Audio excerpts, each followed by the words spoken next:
What is up, guys? I'm doing my bike check. So for tires, I've got Duo.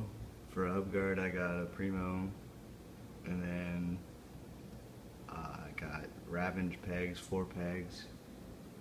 Then for cranks, I have Red Lines. They're from 2012. I'm not sure what the model is. I can't remember what my chain is. For my back rim is G Sport rib cage laced to an Odyssey V3 with Shadow spokes, and then my seat is a Shadow, not pivotal. Pedals are Odyssey twisted. I have a Odyssey MDS sprocket. My frame is a Merico.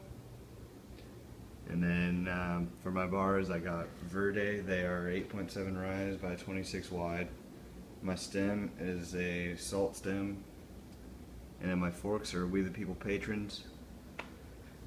And then my headset's E-Clad, I think. And then for my front rim, it's another G Sport rib cage laced to Odyssey Vandero 2 with 2 Ravenge pegs in the front, and it's all laced up with Shadow spokes. And that is pretty much my bike.